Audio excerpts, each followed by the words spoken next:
నమస్తే, నేను Keshav. Welcome to prime debate. Andhra Pradesh ఆర్థిక క్రమశిక్షణ అంశం హాట్గా మారిపోయింది. రాష్ట్రపతి ప్రసంగానికి ధన్యవాదాలు తెలిపే క్రమంలో రాజ్యసభ ఎంపీ విజయసాయిరెడ్డి చేసిన విశ్లేషణని తెలుగుదేశం పార్టీ తీవ్రంగా ఆక్షేపిస్తోంది. అప్పులు దాటి ఓడిల్లో ఏపీ రికార్డులు బద్దలు కొడుతోందని మండిపడుతోంది.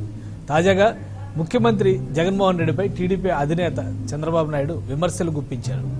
జగన్కి సొంత లాభం తప్ప ప్రజాక్షేమం పట్టదని ఆరోపించారు.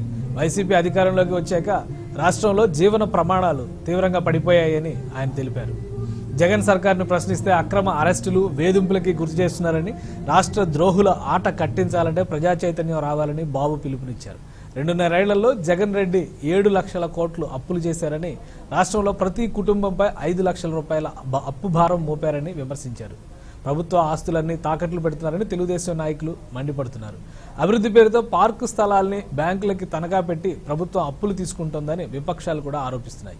విజయవాడలో సుందరమైన బెరం పార్కుని పర్యాటక అభివృద్ధి సంస్థ హెచ్డిఎఫ్సి బ్యాంకుకి తాకట్టు పెట్టింది. 5 ఎకరాల విస్తీర్ణం కలిగిన ఈ పార్కుని తనఖా పెట్టి 143 కోట్లు అప్పుగా తీసుకోబోతోంది. 4-5 రోజుల్లో తొలి విడతగా 35 కోట్ల రూపాయలు విడుదల కానున్నాయనేది సమాచారం. దీంతో విపక్షాల విమర్శల వాడి పెంచాయి. ఏపీలో నిజంగానే ఆర్థిక క్రమశిక్షణ పకడ్బందీగా అమలవుతోందా? విపక్షాల వాదనల్లో నిజమెంత? ఈ అంశంపైన ఇవాళ ప్రైమ్ డిబేట్ చూద్దాం. ఈరోజు డిబేట్లో పార్టిసిపేట్ చేస్తున్నారు కేఎస్ ప్రసాద్ గారు, రాజకీయ విశ్లేషకులు, అలానే వైసీపీ నాయకులు పుట్టా శివశంకర్ రెడ్డి గారు, బీజేపీ నాయకులు పాకా సత్యనారాయణ గారు, జనసేన పార్టీ నాయకులు మహేష్ గారు, టీడీపీ నాయకులు కూడా మనతో లైవ్లో జాయిన్ అవుతారు. ముందుగా ప్రసాద్ గారితో మాట్లాడదాం. ప్రసాద్ గారు, ఓవరాల్గా ఆర్థిక క్రమశిక్షణకి సంబంధించి గత 2-3 రోజులుగా చర్చ నడుస్తోంది. ఆంధ్రప్రదేశ్ పరిస్థితి పైన విపక్షాలు చేస్తున్న వాదన, అలానే ప్రభుత్వ పక్షం వినిపిస్తున్నటువంటి వాదన, ఈ రెండిట్లో ఏది వాస్తవం? ప్రజలపైన అప్పుల భారానికి సంబంధించినటువంటి బాధ నిజంగా ఉందా? ముందుగా 910 టీవీ ప్రేక్షకులకు నమస్కారం అండి. ప్యానల్లో ఉన్న పెద్దలకి మీకు కూడా నమస్తే అండి. ఇప్పుడు కాగ్ రిపోర్ట్స్ అనేవి మనకి బేస్ అయింది. గత ముఖ్యమంత్రులు అందరూ కలిపి చేసింది 3,14,000 కోట్లు అయితే, ఈ ముఖ్యమంత్రి గారి ఆయనలో మొత్తం 7 లక్షల కోట్లు అన్నది ఒక డిబేట్ నడుస్తుంది. దీని అంతటికన్నా మనం మూలం అన్నది ఆలోచించగలిగితే, విభజన జరిగిన తర్వాత లోటు బడ్జెట్తో ప్రారంభించిన ఈ రాష్ట్రంలో ఎక్కడి నుంచైనా రెవెన్యూ మాడ్యూల్ మనంతటి మనమే క్రియేట్ చేసుకోవాల్సి వస్తుంది. కానీ నిన్న పార్లమెంట్ సాక్షిగా కూడా మనకి రావాల్సిన లోటు బడ్జెట్ నిధుల్ని ఎంత తక్కువ చేసి చెప్పారన్నది గత డిబేట్లో ఎన్నోసార్లు చర్చించుకున్నాం. So over period of time ఎక్కడి నుంచి రెవెన్యూ వస్తుందని చూసినా, అనానమస్గా పెరిగిన ఈ కాగ్ రిపోర్ట్ త్రూగా వచ్చిన రెవెన్యూ చూసినా సరే పన్నుల భారం అనే అంశంతో ముడిపడి వస్తుంది. దాంట్లో మేజర్ చంక్ ఎంప్లాయీస్కి జీతం రూపంలో ఎలా ఇస్తున్నాం, అవన్నీ గత ప్రభుత్వాలన్నీ చేస్తున్న దానికి ఇలా అతీతంగా చేయట్లేదు. దీనికి ఇక్కడ యాడెడ్ ఏంటంటే నవరత్నాల పథకాలు. ఇది ఒక డిబేటబుల్ అంశం కింద ఎందుకు ఏంటంటే, పార్లమెంట్ సాక్షిగా నిర్మలా సీతారామన్ గారు అమ్మఒడి పథకానికి అండ్ మిగిలిన ఇంకొక పథకానికి ఎప్పుడైతే ఉచిత విద్యుత్కి ఇస్తున్న దాంట్లో హైయెస్ట్ కంట్రిబ్యూషన్, మేజర్ రెవెన్యూ అన్నది బయటికి లీక్ అవుతున్న కారణంగా ఇంత తీవ్ర పరిణామాలు ఆంధ్రప్రదేశ్ రాష్ట్రానికి వచ్చానని కేంద్ర ఆర్థిక మంత్రి గారు చెప్పిన తర్వాత, ఇక్కడ మన ఆర్థిక వెసులుబాట్లను ఎలా క్రియేట్ చేసుకుంటున్నాం అంటే, ఇండస్ట్రియల్ ఇన్సెంటివ్స్ వాళ్ళు ఇవ్వాల్సిందే ఇవ్వలేకపోయినప్పుడు పరిశ్రమ రంగం ఏ విధంగా అభివృద్ధి చెందుతున్నది ఇంకొక ప్రశ్న. ఓవర్ పీరియడ్ ఆఫ్ టైం గత ప్రభుత్వం ఆయనలో పెట్టిన కంపెనీలు ఈ ప్రభుత్వం ఆయనలో తరలిపోతున్నవి ఎందుకు తరలిపోతున్నాయన్న అంశం ఎవరైనా మాట్లాడదామంటే అది ఎవరు మాట్లాడట్లేదు. నేను ఎన్నో డిబేట్లో చెప్తూనే ఉన్నాను. ఇండస్ట్రియల్ ఇన్సెంటివ్స్ అనేవి తమిళనాడు ప్రభుత్వం వాళ్ళు ఎప్పుడైతే ఈ ఆంధ్రప్రదేశ్ రాష్ట్రానికి ఉంటే ఈ విధంగా మాకు ఇంకెక్కడ ఇండస్ట్రియలైజేషన్స్ జరగవు అన్న తరుణంలో ఇండస్ట్రీలు అనేవి వెనక్కి పడిపోతున్నప్పుడు ఇంకే విధంగా అభివృద్ధి సంతరించుకుంటుందన్న ప్రశ్నకి ఎవరి దగ్గర సమాధానం ఉండదు. ఇప్పుడు ఏం చేస్తున్నారు, అందరూ ఆపాదించుకుంటూనే వెళ్ళిపోతున్నారు. నిజంగానే గత ప్రభుత్వం చంద్రబాబు నాయుడు గారు చేసిన అప్పుల మీద చర్చ అవుతుంది, ఇప్పుడు జగన్మోహన్ రెడ్డి గారు చేసిన అప్పుల మీద చర్చ అవుతున్నాయి. మీరేమో 100 కోట్ల లోటు బడ్జెట్ ఇచ్చి 100 కోట్లు మాత్రమే బడ్జెట్ ఇచ్చి వెళ్ళిన కారణంగా మేము ఇంత కష్టపడుతున్నాం అని వీళ్ళు చెప్తున్నారు.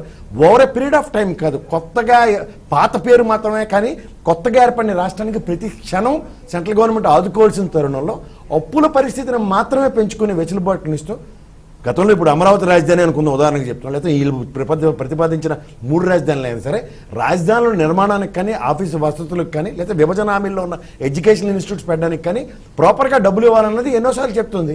ఆ రాటి విభజన హామీల్లో ఉన్న ఎడ్యుకేషనల్ ఇన్స్టిట్యూట్స్కి మోర్ దెన్ 7,800 crores ఎంత ఎస్టిమేషన్స్ ఉన్న దాంట్లో దగ్గర 2,600 కోట్లతోనే ఆగిపోతే మిగిలివి ఏ విధంగా సంతరించుకోవాలంటే రాష్ట్ర ఖజానా నుంచి ఇవ్వాల్సి వస్తుంది. ఇంక్లూడింగ్ పోలవరం దానికి కూడా గత ప్రభుత్వం రాష్ట్ర ఖజానా నుంచి ఖర్చు పెట్టిన దానికి వాళ్ళు యూసీలు ఇవ్వండి వెనక్కి డబ్బులు ఇస్తాం ఉన్న ప్రాతిపదిక మీద ఈ జగన్మోహన్ రెడ్డి గారి ప్రభుత్వం వచ్చిన కొత్తల్లో పోలవరంకి నిధులు వచ్చిన రూపంలో గత బిల్లులు మాత్రమే చెల్లించిన క్రమాన్ని చూస్తుంటే ఈ ఆర్థిక పరిస్థితి ఇంత తీవ్ర రూపం దాల్చడానికి కర్త కర్మ క్రియ ఎవరన్నదరికి తెలిసిన విషయం. సో ఈ దీంట్లోంచి ఎవరిని ఎక్కడ డ్రైవ్ చేద్దామన్నా ఈ రోజు సస్టైన్ అవ్వాలి అంటే ఇప్పుడు ఉదాహరణకి ఉద్యోగ సంఘాలలో ధర్నాలు చేసి మా జీతాలు పెంచాలన్నాయి, రాష్ట్ర ఖజానానికి వచ్చే వెసులుబాటు ఏంటన్నది ప్రశ్న. ఇప్పుడు ప్రతి ఒక్కరిది ఒక్కొక్క దృక్పథం ఉంటుంది. గత ప్రభుత్వం అభివృద్ధి మాడ్యూల్లో ముందుకెళ్ళినప్పుడు ఈసారి వీళ్ళు ఏమంటారు సంక్షేమం అన్న పదంలో వీళ్ళకి వెళ్తున్నప్పుడు ఎక్కడ ఏమవుతున్నాయి అన్నది ఎవరికి తెలియట్లేదు కదా. ఇప్పుడు అభివృద్ధి అన్న కాన్సెప్ట్లో వెళ్ళిన దగ్గర నుంచి ఎనానమస్ రెవెన్యూస్ ఏం రాలేదు కదా, అది కూడా అప్పుల భారమే కదా. అప్పుడు కూడా అమరావతి బాండ్లు అవన్నీ వెచ్చించుకుంటూ వెళ్ళిన తరుణమే చూసాం. ఇలాగే ఈ ప్రభుత్వం కూడా వినూత్నంగా ఇక్కడ లెక్కల మీద పెడుతున్న అప్పులు, ఇంక్లూడింగ్ పార్కులు కూడా అప్పులు పెట్టే పరిస్థితి. అంటే ఇప్పుడు మనకి జేబులో 100 రూపాయలు ఉన్నాయనుకోండి, దాన్ని సరళీకృతంగా ఖర్చు పెట్టే విధి విధానాలకి డ్రైవ్ అవుతున్నప్పుడు ఇంకొక 10 రూపాయలే అప్పు చేస్తాం అన్నది చిన్న విషయంగా ఉంటుంది. కానీ మనకి 100 రూపాయల బదులు 0 జేబులో ఉన్నప్పుడు 100 రూపాయలు కూడా మళ్ళీ అందరికీ జీత రూపాయలు ఇవ్వాలంటే అప్పులే చేయవలసి వస్తుంది, లేదంటే ప్రజల మీద పన్నుల భారమే పెంచవలసి వస్తుంది. ఇక్కడ ప్రజలు ప్రభుత్వానికి ఒక వెసులుబాటు లేనప్పుడు పన్నులతో మాత్రమే నడిపించే ప్రభుత్వాల కింద కొత్తగా ఆవిర్భవించి ఎస్టాబ్లిష్ చేయి, నేషనల్ పాలసీస్ డిజైన్ చేయమనండి. నేను బడ్జెట్లో కూడా ఇంట్రెస్ట్ ఫ్రీ 1,00,000 కోట్లు ఎక్స్ట్రా లోన్ ఇస్తున్నాను. నేను మొన్న చెప్పినట్టు మళ్ళీ చెప్తున్నాను. ఆల్రెడీ 3 లక్షల ఎగ్జాంపుల్ చెప్తాను. ఒక క్రెడిట్ కార్డు 3 లక్షల రూపాయలు పూర్తిగా వాడేసిన దాన్ని తీర్చడానికి డబ్బులు ఎక్కడి నుంచి ఇవ్వాలో చెప్పకుండా ఇంకో 2 లక్షల రూపాయలు మీకు లోన్ ఇస్తాం, ఈ 2 లక్షలతో ఈ అప్పు తీర్చండి 5 లక్షలు ఎవరైనా మాట్లాడదాం అంటే మాట్లాడదాం, డిబేట్ చేద్దాం. కానీ చంద్రబాబు నాయుడు గారిని తిట్టడానికి లేదా జగన్మోహన్ రెడ్డి గారిని తిట్టడానికి అయితే నా వల్ల మాత్రం కాదు. రైట్ మహేష్ గారు మీ విశ్లేషణ ఏంటి? ఆర్థిక క్రమశిక్షణ చిన్న సబ్మిషన్. మహేష్ గారు మాట్లాడే ముందు మీకు మా అందరికన్నా ఎక్కువ తెలుసు, ఎందుకంటే ఫ్యాక్ట్ ఫైండింగ్ కమిటీ త్రూగా 70,000 కోట్లు రాష్ట్ర ఖజానాకి రావాలని చెప్పిన మొదటి వ్యక్తికి పవన్ కళ్యాణ్ గారి టీం, దాని మీద కూడా మాట్లాడమనండి ఇప్పుడు. రైట్ మహేష్ గారు, ఆర్థిక క్రమశిక్షణ వర్సెస్ ఇప్పుడు జరుగుతున్నటువంటి అప్పుల భారతం, ఈ రెండింటిని పోలికగా చూస్తే ఆంధ్రప్రదేశ్లో నడుస్తుంది నిజంగానే ఆర్థిక క్రమశిక్షణ ఉందా లేదా? అక్కడున్న ప్యానల్ సభ్యులందరికీ మరియు నాకు అవకాశం ఇచ్చిన మైక్రో యజమానానికి మీకు ధన్యవాదాలు తెలియజేసుకుంటూ, సార్ ఇప్పుడు మనము మన కేడీఎస్ ప్రసాద్ సార్ చెప్పినట్టు గత ప్రభుత్వం అభివృద్ధి పదంలో ఏదో ట్రై చేసినట్టు ఇప్పుడున్న వాళ్ళ సంక్షేమ పథకం వైపు వెళ్తున్నారనేది ఓకే, ఇక్కడ ఆ పాయింట్ మీద తీసుకున్నాం సార్. నేనేమంటానంటే అప్పులైతే చేసాం, ఓకే అప్పులైతే చేస్తున్నాం కాదనట్లేదు. మరి మనం ఏమన్నా రెవెన్యూ క్రియేట్ చేయడానికి, వెల్త్ క్రియేట్ చేయడానికి గవర్నమెంట్ ఏమన్నా స్టెప్స్ ఏమన్నా తీసుకుంటా ఉందా? లేదు మనం క్యాజువల్ గానే కేంద్ర ప్రభుత్వం పాలసీస్ మీదనో, లేకపోతే కేంద్ర ప్రభుత్వం సహకరించట్లేదనో, లేకపోతే ఫ్యాక్స్ ఫైండింగ్ కమిటీ రిపోర్ట్స్ మీదనో దాని మీదే అలా డైవర్ట్ చేసి వదిలేద్దామని అడుగుతున్నాను. ఎందుకంటే నిజంగా చెప్పాలంటే మన స్టేట్ లాగే చాలా రాష్ట్రాలు కూడా అప్పులు చేస్తున్నాయి, దాంట్లో డౌట్ ఏమీ లేదు. అదేదో ఆంధ్ర రాష్ట్రమే అప్పులు చేస్తుందని చెప్పట్లేదు. ఈవెన్ మీరు తీసుకున్నట్టయితే కర్ణాటక కావచ్చు, తమిళనాడు కావచ్చు, వెల్ డెవలప్డ్ ఏదైతే కొంచెం స్టేట్స్ డెవలప్ అవుతున్నాయో వాళ్ళు సహజంగా అప్పులు చేయడం జనరల్గా జరుగుతుంది. ఇక్కడ అప్పులు అనేది ఏదో ఆంధ్ర రాష్ట్రమే చేస్తుంది, కోవిడ్ ఒక ఆంధ్ర రాష్ట్రానికే వచ్చింది, కేంద్రం ఆంధ్ర రాష్ట్రాన్ని చిన్న చూపుగా మాట్లాడుతుందని ప్రతిసారి మాట్లాడుతూ దీన్ని కేంద్రం వైపు నెట్టేయడం అనేది మాత్రం మన చేతకాని తనం అవుతుందని చెప్పి నేను చెప్తూ, సార్ ఇప్పుడు గత 5 సంవత్సరాలుగా ఈజ్ ఆఫ్ డూయింగ్ బిజినెస్ లో ఆంధ్ర రాష్ట్రం అనేది నంబర్ 1 ర్యాంక్ సాధిస్తారు గత 5 సంవత్సరాలుగా. What is mean that? ఇక్కడ బిజినెస్ చేయడానికి చాలా ఈజీగా ఉంటుందని చెప్పడంలో మన గత ఆ ప్రభుత్వంలో కావచ్చు, ఈ ప్రభుత్వంలో కావచ్చు, కంటిన్యూగా 5 years is of doing business లో మనం ఫస్ట్ అవుతున్నాం. అంటే మీనింగ్ ఏంటి? ఇన్వెస్టర్స్ కి this is the best place, మీరు వచ్చి ఇన్వెస్ట్ చేయండి అని చెప్పడంలో ఆ is of doing of business rank అనేది మనకు యూజ్ అవుతుంది. బట్ 5 years గా జరిగిన ప్రాసెస్ లో మన దౌర్భాగ్యం ఏంటంటే ఫ్రమ్ 2019 to 2021 వరకు తీసుకున్నట్టయితే ఫారిన్ డైరెక్ట్ ఇన్వెస్ట్మెంట్స్, భారతదేశంలో ఫారిన్ డైరెక్ట్ ఇన్వెస్ట్మెంట్స్ పెట్టుబడులు పెట్టినప్పుడు చూసుకున్నట్టయితే 100 రూపాయలకి కేవలం ఆంధ్ర రాష్ట్రంలో 34 పైసలు మాత్రమే పెట్టుబడిగా పెట్టారు. 2 రూపాయలు మాత్రమే తెలంగాణ పెట్టుబడిగా పెట్టారు. At the same time Maharashtra, Gujarat and Karnataka 72.80 గా పెట్టుబడి తీసుకురావడం జరిగింది. మనం అప్పులు కూడా మహారాష్ట్ర, గుజరాత్ అనే స్టేట్స్ కూడా అప్పులు అలాగే తీసుకున్నారు. వాళ్ళకి 10 లక్షల రూపాయల అప్పులు, మళ్ళాగా 1,00,000 కోట్ల అప్పులు అది కూడా అంతకంటే ఎక్కువ వాళ్ళు కూడా అప్పులు ఉన్నాయి. సో ఇక్కడ మనం ఈజ్ ఆఫ్ డూయింగ్ బిజినెస్ లో మనం చేసినా కానీ ఎందుకు మన రాష్ట్రం వైపు చూడట్లేదు? ఎందుకు ఇండస్ట్రీస్ వాళ్ళు మనం ముందుకు రాలేదు? నిన్నటికి నిన్న సెంట్రల్ గవర్నమెంట్ దాదాపు 1137 రిజిస్టర్ ఆఫ్ కంపెనీస్ ని మేము రద్దు చేస్తున్నాం. అది వాళ్ళ ఫంక్షనింగ్ సరిగా లేదు, వాళ్ళ దగ్గర నుంచి ఎటువంటి రెస్పాన్స్ లేదని చెప్పి ఏపీ స్టేట్ లో దాదాపు ఫార్మా ఇండస్ట్రీ కావచ్చు, బయోటెక్ ఇండస్ట్రీ కావచ్చు, ఫుడ్ ప్రాసెసింగ్ ఇండస్ట్రీ కావచ్చు. నేను అదే అంటున్నాను, సంక్షేమ పథకాలు అనేది ఖచ్చితంగా మనం ఇవ్వాల్సిందే ప్రజలకి. అదే ప్రాసెస్ లో వెల్త్ క్రియేట్ చేయడం మానేస్తే ఖచ్చితంగా అది ఏమవుతుందంటే మీరు అన్నట్టు ఆర్థిక క్రమశిక్షణ తప్పినట్టు అవుతుంది. ఇక్కడ ఉద్యోగాలు క్రియేట్ అవుతాయి. ఇంకోటి, ప్రతి రాష్ట్రంలోనూ ప్రభుత్వ ఉద్యోగాల నుంచి రిటైర్ అయిన వాళ్ళకి కొంత డబ్బులు ఇవ్వడం అంటే బడ్జెట్ గా తీసుకొస్తారు. అప్పుడు చంద్రబాబు నాయుడు గారు దాని నుంచి తప్పించుకోవాలనే ఉద్దేశంతో 55 నుంచి 60 తీసుకొచ్చి ఒక 2 సంవత్సరాలు లాగేశారు. ఇప్పుడు ఈ ప్రభుత్వం కూడా ఎలాగో ఇప్పుడు 60 నుంచి 62 చేసేసారు కాబట్టి తద్వారా ఒక 16,000 కోట్లు వెళ్ళిపోతుంది. అంటే ఎంతసేపు మనం అక్కడి నుంచి తప్పించుకొని వెళ్ళిపోదాం, నెక్స్ట్ వచ్చేవాడు ఎవడో చూసుకుంటాడు అనే విధంగా వెళ్ళడం కరెక్ట్ కాదు సార్. రెండోది, అమ్మకాలు ఏంటి సార్ అసలు? ఇప్పుడు జనరల్ గా అప్పు నేను నమ్మితే నాకు అప్పిస్తాను, that is first stage. Second stage ఏంటి? పెట్టుబడి ఏదన్నా మనం దాన్ని దాని ఏమంటారు సార్, మనం దాన్ని పెట్టడం, తాకట్టు పెట్టడం అంటారు. ఈ రోజు ప్రతి విషయాన్ని ఎందుకు తాకట్టు పెట్టాల్సి వస్తుంది? పార్క్ ఎందుకు తాకట్టు పెట్టాల్సి వస్తుంది? ఆటో నగర్, నిన్న మార్నింగ్ తీసుకున్నట్టయితే ఆటో నగర్, ఆంధ్ర రాష్ట్రంలో ఉన్న ఆటో నగర్ లో ఉన్న ఇండస్ట్రీకి సంబంధించిన చాలా ఎకరాల్ని ప్రభుత్వం మళ్ళా దీన్ని కూడా జ్ఞానంలో పెడుతుందని చెప్పారు. ఈ మధ్య కాలంలో పేపర్లు ఎప్పుడు చూసినా కానీ ఆంధ్ర రాష్ట్రంలో ఇది అమ్ముతారు, అది అమ్ముతారు, దీన్ని తాకట్టు పెట్టారు అనే ఇది ఖచ్చితంగా అది రాంగ్ సిగ్నల్ సార్. ఎందుకంటే ఎవరన్నా ఇన్వెస్ట్మెంట్ చేసే వాళ్ళు ఇలాంటివన్నీ చూస్తారు. ఆ స్టేట్ యొక్క ఫైనాన్షియల్ స్టెబిలిటీ ఏ విధంగా ఉంది అన్నప్పుడు is of doing business number 1 rank వస్తుంది. మరి ఇక్కడేంటో ఇటువంటి ఎందుకు జరుగుతా ఉంది? మరి 137 కంపెనీలు రిజిస్టర్ ఆఫ్ కంపెనీస్ రద్దు చేసుకునేది వాస్తవం కదా? నేను సెంట్రల్ మినిస్టర్ వాళ్ళ యొక్క సైట్ లో పెట్టిన విషయం కాదా? అంటే గవర్నమెంట్ కూడా మీకు బంపర్ మెజార్టీ ఇచ్చారు. అంటే ఏంటంటే ఎటువంటి పొలిటికల్ ప్రెషర్ లేకుండా మీరు గవర్నమెంట్ లీడ్ చేసే అవకాశం మీకు ప్రజలు కల్పించినప్పుడు మీరు స్ట్రైట్ అవే ఎస్ మీరు నవరత్నాలు అన్నారు, దాన్ని ఓకే. రెస్ట్ ఆఫ్ థింగ్స్ ఏంటి అసలు ఇప్పటివరకు మనం క్రియేట్ చేసిన ఇండస్ట్రీస్ ఎన్ని, మనం చేసుకున్న ఎంప్లాయీస్ ఎంత, ఇన్వెస్ట్మెంట్స్ ఎంత వచ్చింది, తద్వారా ఆంధ్ర రాష్ట్రానికి వచ్చిన రెవెన్యూ ఎంత, అది మాట్లాడడం తప్ప కోవిడ్ అనే పాయింట్ తో భారతదేశంలో 29 రాష్ట్రాలకి కోవిడ్ వచ్చింది. కేంద్ర ప్రభుత్వం నేషనల్ పాలసీలు అన్ని రాష్ట్రాలకి అలాంటి పాలసీస్ తో వస్తున్నప్పుడు మరి దాన్ని మాత్రమే వేసేసి సింపుల్ గా మాకేం చేత కాదు అని చెప్పేద్దామా? ఇది పొరపాటు సార్. ఇది గవర్నమెంట్ సైడ్ వాళ్ళకు కూడా ఎస్ మా గవర్నమెంట్ లో మేము వచ్చిన తర్వాత ఇది మేము క్రియేట్ చేసాం, ఇది మేము ఇంతవరకు పెంచాము, తద్వారా ఈ ఇండస్ట్రీస్ వచ్చింది అని వెళ్ళాలి తప్ప తిరిగి మళ్ళా జనం మీద ట్యాక్స్ మీదకి వెళ్ళడం సార్. ఇప్పుడు అన్ని చోట్ల కూడా మీరు తీసుకున్నట్టయితే ఆ పెట్రోల్ రేట్ తగ్గించారు, మాకు తగ్గించలేకపోయారు, చివరికి చెత్త పనులు వేస్తున్నారు. సో ఇవన్నీ కూడా ప్రజల మీద మీరు తిరిగి భారం వేస్తున్నారు తప్పితే మీరు ఓన్ గా ఇప్పటివరకు ఈ గవర్నమెంట్ 2019 నుంచి 21 వరకు ఎస్ ఈ ఇండస్ట్రీస్ వచ్చినాయి, తద్వారా ఎంప్లాయ్మెంట్ వచ్చిందని కూడా కనీసం చెప్పలేని పరిస్థితి. మొన్నటికి మొన్న every state in India Tesla అనేది మాకు రావాలా, అలాంటి ఇండస్ట్రీస్ రావాలా, తద్వారా ఆన్సిలరీ యూనిట్స్ అనేది పెరుగుతుంది, వాళ్ళు రావడం వల్ల అనే ఇంటెన్షన్ లో కూడా ప్రతి రాష్ట్రం ప్రయత్నిస్తే మన రాష్ట్రం నుంచి కనీసం కూడా అతనికి కనీసం ఒక ట్విట్టర్ లో ఒక ట్వీట్ కూడా మనం పెట్టలేకపోతుంది. అంటే ఎట్టి పరిస్థితుల్లో మన ఇండస్ట్రీస్ ని అట్రాక్ట్ చేయలేకపోతున్నాం. వచ్చిన వాడు పెట్టిన వాడికి మనం ఇక్కడ వాడికి కావాల్సిన సోర్స్ ను మనం క్రియేట్ చేయలేకపోతే వాడు ఈరోజు రిజిస్టర్ ఆఫ్ కంపెనీస్ క్యాన్సిల్ చేయడం జరిగింది. సో ప్రతి ఒక్కటి మనం ఒకరి మీద వేసే తప్పించుకునే ప్రయత్నమేనా? నెక్స్ట్ మళ్ళా కూడా without support of AP BJP మళ్ళీ అక్కడ ఫామ్ చేసిందంటే నెక్స్ట్ 5 సంవత్సరాలు ఇదే స్టోరీ చెప్తారా? సో గవర్నమెంట్ కూడా చెప్పగలగాలి, సో మేము చేసింది ఇది ఇంత అనేది. లేకపోతే ఇది డెఫినెట్ గా ఆర్థిక అవుతుంది సార్. దాని యొక్క రిజల్ట్స్ నెక్స్ట్ జనరేషన్ వాళ్ళు చాలా విపరీతంగా అనుభవించాల్సి వస్తుంది. సో గవర్నమెంట్ ఎంతసేపు కొద్ది గట్టిగా అడిగితే ప్రజలకి మీకు ఇవ్వడం ఇష్టం లేదా, అమ్మఒడి ఇవ్వడం ఇష్టం లేదా అనే మాటలు మీరు చెప్పండి, కాదనట్లేదు. దానికి కాకుండా మీరు ఏం చేస్తున్నారు? అమ్మఒడికి విషయం చెప్పడం కూడా నేను అనుకుంటున్నాను. రైట్. ఇక తెలుగుదేశం పార్టీ నాయకులు సప్తగిరి ప్రసాద్ గారు కూడా మనతో లైవ్ లో జాయిన్ అయ్యారు.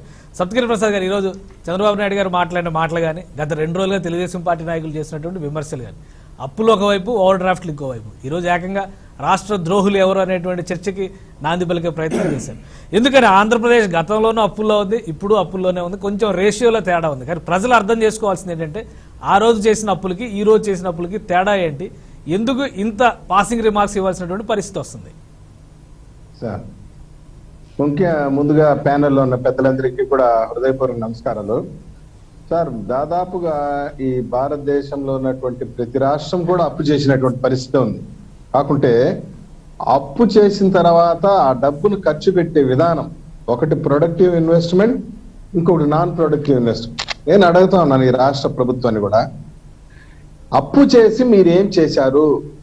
ప్రొడక్టివ్ ఇన్వెస్ట్మెంట్ కానీ ఎక్కడైనా ఇన్కమ్ జనరేటింగ్ చేసేటువంటి కార్యక్రమాలు ఏమైనా చేసి ఉన్నారా? నేను ఒక పక్క ఒకటే అడుగుతున్నాను. ఒక పక్క అప్పు చేశారు, దాదాపు 7 లక్షల కోట్లు అప్పు చేశారు, వెళ్ళని గుడ్ పక్కన పెడదాం. మరి విపరీతమైనటువంటి ట్యాక్స్లు, భారతదేశంలో కనీ విని ఎరుగుని విధంగా ట్యాక్స్లు ఒక పక్క, మార్టిగేజెస్ ఒక పక్క. ఎంత దారుణంగా ఉందంటే మార్టిగేజెస్ చివరికి విశాఖలో ఎంఆర్ఓ ఆఫీసుని, కలెక్టర్ ఆఫీసుని, సర్క్యూట్ హౌస్ని కూడా తాకట్టు పెట్టాల్సిన పరిస్థితి. బిల్డ్ ఆంధ్రప్రదేశ్ పేరుతో ప్రభుత్వ భూములు అమ్మేటువంటి పరిస్థితి, విశ్వవిద్యాలయ భూముల్ని, దేవాలయ భూములు అమ్మాల్సినటువంటి పరిస్థితి ఎందుకు వచ్చింది ఇవి చెప్పండి. పోనీ కొత్తగా ఏమైనా ఇండస్ట్రీస్ ఏమైనా తెచ్చారా అప్పులు చేసి? మటన్ మార్కెట్లు, ఫిష్ మార్కెట్లు, చేపల మార్కెట్లు, రొయ్యల మార్కెట్లు, ఇదే మనకు వచ్చినటువంటి పెద్ద పెద్ద పరిస్థితి. ఒకప్పుడు కియా ఇండస్ట్రీ, ఒక సెల్కాను, ఒక డెక్సన్, ఒక మైక్రోసాఫ్ట్ వస్తే ఈరోజు మటన్ మార్కెట్లు, చికెన్ మార్కెట్లు, ఫిష్ మార్కెట్, ఇవే మనకు రావాల్సిన ఇండస్ట్రీస్. ఏం సార్ 6 సార్లు విద్యుత్ ఛార్జీలు పెంచారు, ఒక్కసారి బస్ ఛార్జీలు పెంచారు, నిత్యావసర వస్తువులు అమాంతంగా పెంచారు, చెత్త పైన పన్ను, చివరికి మరుగుదొడ్లు పన్ను. మా ఇంట్లో మేము మరుగుదొడ్లు మేము గడుపుకుంటే దానిపైన ముఖ్యమంత్రి గారి ప్రభుత్వానికి ట్యాక్స్ కట్టాలన్న. ఇది ఎక్కడ దుర్మార్గం చూడండి. పెట్రోల్ డీజిల్ పైన దాదాపు 4 సార్లు ట్యాక్సెస్ రైజ్ చేశారు. చివరికి భారతదేశంలో ఉన్నటువంటి అన్ని రాష్ట్రాలు ఒక 4 రూపాయలు తగ్గించినా కూడా మన రాష్ట్రం తగ్గించలేనటువంటి పరిస్థితి. ఎక్కడికి పోతున్నాం? ఇది ఫైనాన్షియల్ ఇండిసిప్లిన్ కదా, ఎవరు అడగలేరు చెప్పండి. నేను ఒకటే అడుగుతున్నాను సార్, పెట్రోల్ డీజిల్ ధర పైన మోడీ గారు గత నెలలో 4 రూపాయలు డీజిల్ పైన, 4.5 రూపాయలు పెట్రోల్ పైన తగ్గించారు. అన్ని రాష్ట్రాలు తగ్గించాయి. చివరికి ఛత్తీస్గఢ్ రాష్ట్రం కూడా 12 రూపాయలు తగ్గించే పరిస్థితి వస్తే మన రాష్ట్ర ముఖ్యమంత్రి కనీసం 1 రూపాయి కూడా తగ్గించలేకపోవడం, దాన్ని ఏమనుకోని చెప్పండి. అప్పులు చేశారు. నేను అడుగుతున్నాను, అప్పులు చేసి ఏం చేశారు? మా ఖాతాలో డబ్బులు ఏమన్నా మేము అడిగామా? అప్పు చేసి. నువ్వు సమర్థమైన నాయకుడు అయితే ఇన్కమ్ జనరేట్ చేసి, అప్పులు చేసి ఎత్తుకొచ్చి ప్రజల ఖాతాలో వేయడానికి జగన్మోహన్ రెడ్డి కావాలన్నా. నా బోటోడు కూడా వేస్తాడు అప్పు చేసి ప్రజల ఖాతాలో. దానికోసం జగన్మోహన్ రెడ్డి రాబడలేదు. ఏంది సంక్షేమ కార్యక్రమం? అట్లాగా సార్. ఇప్పుడు సింపుల్ లాజిక్ క్వశ్చన్ ఇది. ఇదేం పెద్ద మేధావితనంతో కూడుకోవాల్సిన పని లేదు. మాకు అమ్మఒడి అయితే ఏమి, ఇంకొకటి బెల్ట్లు అయితే ఏమి, షూలు అయితే ఏమి, బ్యాగులు అయితే ఏమి, ఇవన్నీ ఇస్తున్నారు. ఎక్కడ నుండి ఇస్తున్నారు? అప్పు చేస్తున్నారు, వేస్తున్నారు. దీనికి పోయి ముఖ్యమంత్రి కావాలన్నా, జగన్మోహన్ రెడ్డి గారు ఇవ్వాలన్నా? నేను చేయలే నా పని. ఒక నిమిషం. What is your speciality? ఒక నిమిషం శివశంకర్ గారు, ఆంధ్రప్రదేశ్లో ఒక విచిత్రమైన చర్చ, అంటే అప్పులకి సంబంధించి ఒక చర్చ నడుస్తుంది, ఇంకోవైపు నుంచి ఓవర్ డ్రాఫ్ట్ల మీద ఒక చర్చ నడిచింది. రాజ్యసభలో క్లియర్గా విజయసాయి రెడ్డి గారు చేసినటువంటి స్టేట్మెంట్, ఆర్థిక క్రమశిక్షణ, అలానే ఎకనామిక్ సర్వే ఇచ్చిన రిపోర్టు కూడా, ఆంధ్రప్రదేశ్కి సంబంధించిన ఫిజికల్ డిసిప్లిన్ పైన ఇచ్చినటువంటి రిపోర్ట్లు కూడా ఈరోజు చర్చనీయాంశాలుగా మారుతున్నాయి. సప్తగిరి ప్రసాద్ గారు రైజ్ చేసినట్టుగా సంక్షేమం చేయడం కోసమే అప్పులు చేస్తున్నారా, లేదా ఆర్థిక అభివృద్ధి, నిశ్చిత అభివృద్ధి అనేది ఆంధ్రప్రదేశ్లో ఉందా లేదా? దీనికి సమాధానం ఏం చెప్తారు వైసీపీ నాయకులు? నమస్తే అండి, మీకు అదేవిధంగా ప్యానల్ నుండి పెద్దలకి 1990. సరే, ఈ అప్పుల గురించి మాట్లాడాలంటే మీరు చెప్పినట్టు ఇందాక జనసేన నాయకులు కానీ, అదేవిధంగా అనలిస్టులు గారు కానీ, అంటే టీడీపీ వాళ్ళు చూసినట్లయితే అసలు మన రాష్ట్రం 2014లో విభజిత ఆంధ్రప్రదేశ్ అయిన తర్వాత 95,000 కోట్ల రూపాయలు మనకు అప్పులుగా వచ్చాయి. తర్వాత వచ్చేసి ఈ 5 సంవత్సరాల్లో సరాసరిగా 2,49,000 కోట్లు, అదేవిధంగా డిస్కమ్స్ కి 18,000 కోట్లు, ఫీజు రియంబర్స్మెంట్ దగ్గర నుంచి అదేవిధంగా ఆరోగ్యశ్రీ వరకు చెల్లించాల్సినటువంటి బకాయిలన్నీ కూడాను తీసుకున్నట్లయితే సరాసరిగా 3,75,000 కోట్ల రూపాయలతో ఈ అకౌంట్ అనేటువంటి మా ప్రభుత్వం వచ్చి ఓపెన్. అదే కాకుండా మీరు గమనించినట్లయితే ఆ ఈనాడు పేపర్లో ప్రముఖంగా జగన్మోహన్ రెడ్డి గారి ప్రమాణ స్వీకారం చేసేటువంటి రోజు ముందు రోజు, ఆ రోజే అనుకుంటున్నాను సబ్జెక్టు కరెక్షన్, ఖజానాలో యనమల రామకృష్ణుడు సుదీర్ఘంగా ఆర్థిక శాఖకు మంత్రిగా చేసినటువంటి యనమల రామకృష్ణుడు స్టేట్మెంట్ ఈనాడులో ప్రముఖ పేజీలో ప్రచురించినటువంటిది ఏంటంటే 100 కోట్ల రూపాయలు 100 కోట్ల రూపాయలు కూడా ఖజానాలో లేవు, శాలరీలు కూడా ఇవ్వలేడు ఈ జగన్మోహన్ రెడ్డి, ఏ విధంగా ప్రభుత్వం రన్ చేస్తాడో చూస్తామని అవహేళనగా, వెటకారంగా ఆ యొక్క చూసినట్లయితే మన యొక్క ఆర్థిక పరిస్థితి ముఖ్యమంత్రిగా జగన్మోహన్ రెడ్డి గారి ప్రమాణ స్వీకార రోజుకి ఏ విధంగా ఉందనేటువంటిది మన కళ్ళప్పుడు కనిపిస్తుంది. అది ఒక్క స్టేట్మెంట్తో తర్వాత ఈ ప్రభుత్వం వచ్చిన తర్వాత ఈ 2 సంవత్సరాలు వరుసగా కోవిడ్ పాండమిక్ సిచ్యువేషన్ వచ్చింది, అదేవిధంగా సంక్షేమ పథకాలు కూడా పెట్టాము, అదేవిధంగా సంస్కరణలు. ప్రతిసారి మనం ఏమనుకుంటామంటే ఈ అమ్మఒడి ఇట్లాంటివన్నీ కూడాను సంక్షేమ పథకాలు అంటారు. సంక్షేమ పథకాలుగా చూడొద్దు, వైద్యం మీద, విద్య మీద, వ్యవసాయం మీద చేసేటువంటి ప్రతి రూపాయి కూడాను సంస్కరణలో భాగం. ఈ యొక్క విద్యా సంస్కరణ వల్ల నాడు నేడు అనేటువంటి దాంట్లో విద్యం కానీ, అదేవిధంగా ఈ అమ్మఒడి కార్యక్రమాలు కానీ, ఏదే కానీ డ్రాప్ అవుట్ లేకుండా డ్రాప్ అవుట్లన్నీ కూడా తగ్గించేసేసి ఆ స్కూళ్ళల్లో స్టూడెంట్స్ పెంచమే కాకుండా వాళ్ళకి ఇంగ్లీష్ మీడియం స్కూల్ ద్వారా పెట్టించేసి నాణ్యత ద్వారా అనేక కార్యక్రమాల ద్వారా రేపటి భవిష్యత్తుకి ఈ రోజు పునాదికి నాంది పలుకుతున్నాం మనం. దీన్ని సంస్కరణగా చూడాలి. అదేవిధంగా వ్యవసాయము, రైతు భరోసా కేంద్రాల దగ్గర నుంచి రైతుల ప్రొక్యూర్మెంట్ కొనుగోలు వరకు ప్రతి ఒక్కటి చేసినటువంటి దాన్ని ఒక సంస్కరణగా చూసుకొని దేశమంతా ఇటువైపు చూస్తా ఉంది. అదేవిధంగా రాజ్యాంగంలో ప్రసాదించినటువంటి 74వ రాజ్యాంగం ద్వారా మనకు చెప్పినటువంటి దాంట్లో గ్రామ స్వరాజ్యం రావాలని మహాత్మా గాంధీ కళలను కూడాను ఈ జగన్మోహన్ రెడ్డి గారు వచ్చిన తర్వాత గ్రామ వార్డు సచివాలయాల ద్వారా అనేకమైనటువంటి అంటే రిక్రూట్మెంట్ కూడా దగ్గర 1,20,000 మందికి పర్మనెంట్ ఉద్యోగాలు తీసుకునే ఒక నిరుద్యోగాన్ని పాల్గొనే విధంగా ఒక ఉద్యోగ అవకాశాలు కల్పించింది. ఇవన్నీ కూడా మనం చూడాల్సిందే సంస్కరణలో భాగము. ఇవన్నీ సంక్షేమ కార్యక్రమాలు కాదు. అదేవిధంగా మనకి ఇందాక మనం చెప్పినట్టు ఈ 2 సంవత్సరాల్లో కూడాను మీరు గమనించండి, పక్కనే తెలంగాణ ధనిక రాష్ట్రమైనా కూడాను ఏ రాష్ట్రంలో అయినా కూడాను కోవిడ్ టైంలో ఆరోగ్యశ్రీలో చేర్చి కరోనా జబ్బులకి ఆరోగ్యశ్రీలో చేర్చేసి ప్రభుత్వం పూర్తిగా వచ్చింది. ఈ యొక్క 2 సంవత్సరాల్లో కూడాను ఆ యొక్క సంక్షేమ పథకాల ద్వారా డైరెక్ట్ బెనిఫిట్ ట్రాన్స్ఫర్ DBT ద్వారా సరాసరిగా 1,47,000 కోట్ల రూపాయలు ఇంతవరకు, అగైన్ ఐఎమ్ టెల్లింగ్ యూ, 1,47,000 కోట్ల రూపాయల వరకు ప్రజలకి అకౌంట్లకి డైరెక్ట్ వెళ్ళిపోయింది. సో మనకి స్వామినాథన్ కానీ ఆర్థిక శాస్త్రజ్ఞులు ఏమంటారంటే, అమర్త్య సేన్ గారు కానీ వీళ్ళందరూ చెప్పేది ఏంటంటే, మన్మోహన్ సింగ్ గారు కానీ ఏ రోజైతే ప్రజలకి చేతుల్లోకి నగదు వెళ్తుందో, వాళ్ళు రొటేషన్ వెళ్తుందో, వాళ్ళ యొక్క సంక్షేమాలు వాళ్ళ యొక్క బాగోగులే కాకుండా ఆ దేశం కానీ ఆ రాష్ట్రం కానీ ఆర్థిక వ్యవస్థ బలోపేతమవుతుంది, ఆర్థిక వృద్ధికి కారణమవుతుంది అనేటువంటిది మన ఆర్థికవేత్తలు చెప్పిన సూత్రాన్ని యాజ్ ఇట్ ఈజీగా ఆంధ్రప్రదేశ్ లో ముఖ్యమంత్రి గారు దాన్ని ఇంప్లిమెంట్ చేయడం జరిగింది. అదేవిధంగా అప్పులు అంటున్నారు. ఎస్, అప్పులు అనేటువంటిది ఈ రోజు ఒకటి ఉదాహరణ చెప్తానండి. ఎందుకంటే చంద్రబాబు గారితో కంపేర్ చేయడం, ఇది రాజకీయం అది ఇది పక్కన పెడితే, ఇందాక జనసేన మిత్రులు కూడా చక్కగా మాట్లాడారు, దాన్ని అప్రిషియేట్ చేస్తా ఉన్నాను. ఈ రోజు సార్ మన బడ్జెట్ పెట్టింది 2022-23 సంబంధించినటువంటి మన బడ్జెట్ లో, కేంద్ర బడ్జెట్ లో ప్రవేశపెట్టిన దాంట్లో 39 లక్షల కోట్ల రూపాయలు, 39.49 లక్షల కోట్ల రూపాయలు పెట్టింది. అందులో రాబడి ఎక్కడ చూపించిందండి? 35% రాబడి ఎలా వస్తుందంటే రెవెన్యూ రాబడి, అప్పుల ద్వారా, రుణాల ద్వారా సేకరణ. అంటే మొత్తం 39 లక్షల కోట్లలో 35% లోన్ తీసుకుంటారు.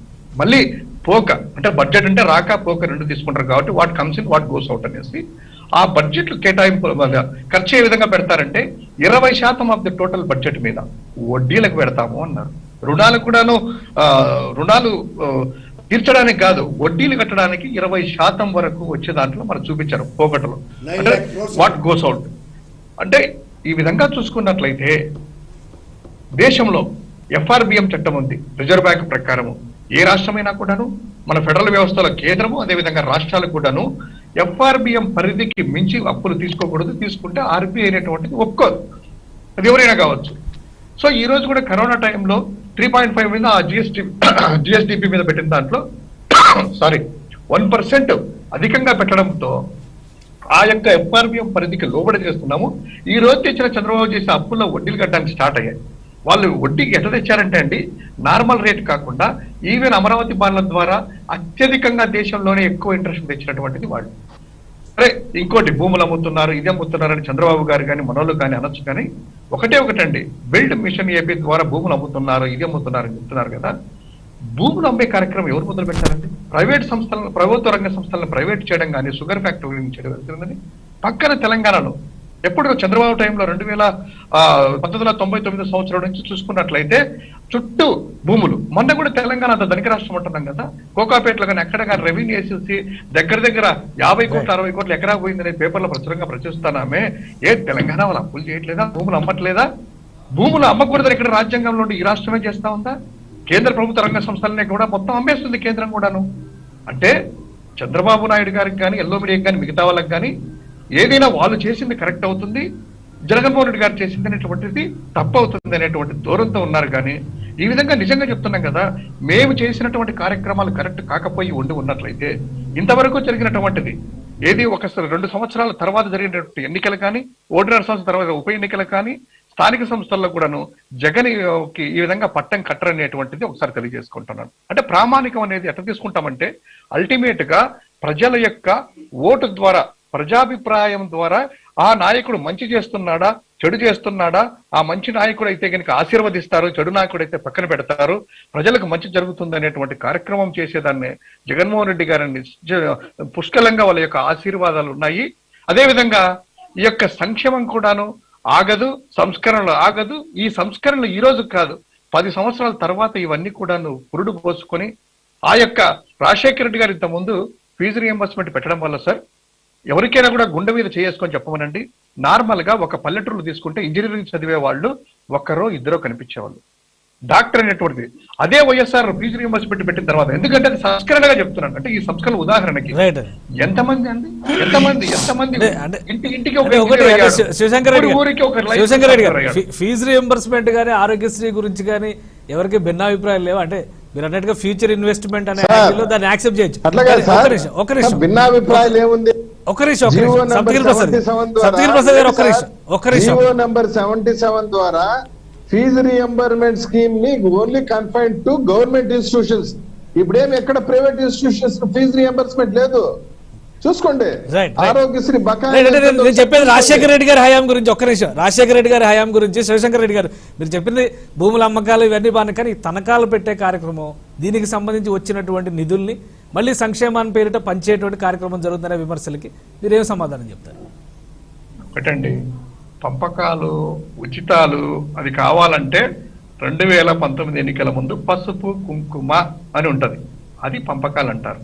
ఈ రోజు చేసిన పంపకాలు కాదు, ఎన్నికల కోసం తాయిలాలు కాదు, ప్రజల బాగోగులు. వాళ్ళకి ఇవన్నీ చేస్తేనే ఏదో మధ్యలో ఇచ్చేసి మా ప్రభుత్వం చెక్కులు ఇచ్చేసి మా ఎమ్మెల్యే లోకల్ గ్రామ నాయకులు పట్టుకుని మేము పనిచేస్తున్నాం ఇది మాది అనేటువంటిది కాదు, ఇది మీ సొమ్ము. డైరెక్ట్ బెనిఫిషియరీ ఎవడు అప్లై చేస్తుందో తెలియదు, ఎవరికి వస్తుందో కూడా గ్రామ నాయకుడికి కూడా తెలియకోకుండా ఎవరైతే అర్హులందరూ ఉన్నారో ఇట్లాంటి బెనిఫిట్స్ అనేది ఓన్లీ 30%, 40% ఇస్తున్నారు కదా. ట్యాక్స్ ఏమో అందరి మీద బాధతున్నారు. ఈ అమ్మ ఒడిలు ఇమ్మడి బెనిఫిషియల్ పర్సెంటేజ్ ఎంత 30 to 40% కదా. సప్తగిరి ప్రసాద్ గారు, మీరు మీ గ్రామంలో మీ నియోజకవర్గంలో ఈ యొక్క లబ్ధిదారులు ఎవరైతే ఉన్నారో అర్హులైన వారికి రాలేదనేటువంటిది మీరు కనీసం 4 పేర్లు చెప్పగలరా? నేను నోట్ చేసుకుని నేను ఇప్పుడే చెప్తాను. సాఫ్ట్వేర్ లో చూసేసి ఏ ఒక్క లబ్ధిదారులు అర్హుడైన వాళ్ళకి సంక్షేమ పథకాలు అందట్లేదు, జగన్ గారి అందట్లేదు అనేటువంటి తెలుగుదేశం కార్యకర్త కావచ్చు, జనసేన కావచ్చు, బీజేపీ కావచ్చు, ప్రజలకు ఇచ్చిందే చెప్తున్నారు. ప్రజల పైన మోపిన భారం ఎంత? 80,000 కోట్ల రూపాయలు భారం మోపారు. విద్యుత్ ఛార్జీలు పెంచారు, ఆర్టీసీ ఛార్జీలు పెంచారు, సిమెంట్ ఛార్జీలు పెంచారు, ఉచితంగా ఉన్న ఇసుక ధరలు పెంచారు, కమాడిటీ ధరలు పెంచారు. ఇవి కనిపించవా? ఎంతసేపు మేము ప్రజల ఖాతాలో చెత్త పన్ను ఎంత, హౌస్ ట్యాక్స్ ఇవి గురించి చెప్పండి.